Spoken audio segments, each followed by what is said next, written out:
ما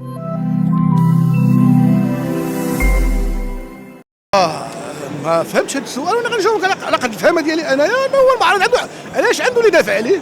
المعارض من نهار بدا كانت حدا الغرفه الفلاحيه في الدوره الاولى ديالو، عاودنا كما قلت قبل سلمناه للجمعيه الاقليميه الى انها كانت على فضل كبير، فخاصه في الشخص الرئيس ديالها اللي كانت فكره. وما نساوش نشكروا من هذا المنبر هذا السيد العامل الاقليم اللي كان عنده واحد الدور كبير باش خرج هذا المعارض للوجود. بالعكس المعارض ناجح، ونعطيك العلامات تاع النجاح ديالو بكل موضوعيه. عندهم الناس اللي كيدافعوا عليه، عندهم مواليه. علاش؟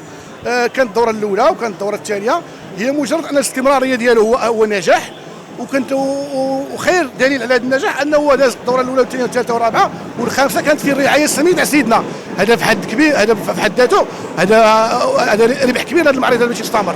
المعرض ماشي غادي يبدا من الاول، غادي يبدا دولي. كاين دابا كما دابا كان محلي، دابا ولا وطني.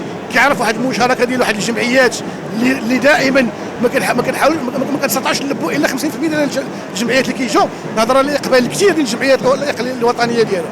اليوم كما قلت قبيله، هذه وجهه نظر وهذه هي الالتفاته اللي خصها تكون، وهذه وجهه نظرنا حنايا باش ان خصنا نلعب بالنسبه للسنه الجايه.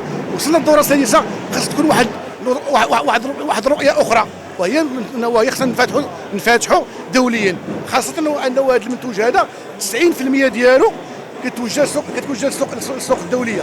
فهذه الالتفاته وهذه نقطه مهمه، ديال انه من السنه الجايه ان شاء الله غيكونوا ضيوف شرف باذن الله دوليين، ويكون انفتاح على سميتو على الوجهه الدوليه. فيما يخص التوجه الثاني ديال اللي بغيت نقول لك انا، لو كنت كنتمنى تسالوا، هو شنو كيستافد المنتج ديال الكبار من هذا المعرض هذا. هذه هي النقطه اللي خصنا نناقشوا، لان المعرض دار هاد 6 سنين راه ساهم في شي حوايج وخلق شي حوايج. اولا انه عرف بالمنتوج انه هو منتوج ديال اسفي، وبان اسفي هي المدينه الاولى ديال المنتوج هذا.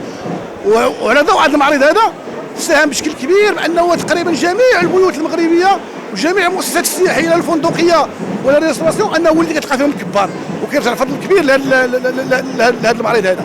اليوم كما قلت لك حنا وخاصنا حنا كشركاء في المعرض بس من الغرفه الفلاحيه غنتوجهوا المنتج خصو يحس بهذا سميتو عليه، خاصه اللي جرى ليه هذه السنه هذا.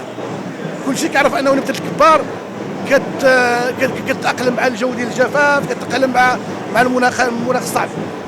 هو بالنسبه للاسفي حنا راه عندنا غير واحد 4 الجماعات حتى الخمسه هما اللي كيستلطن فيهم هذا المنتوج هذا.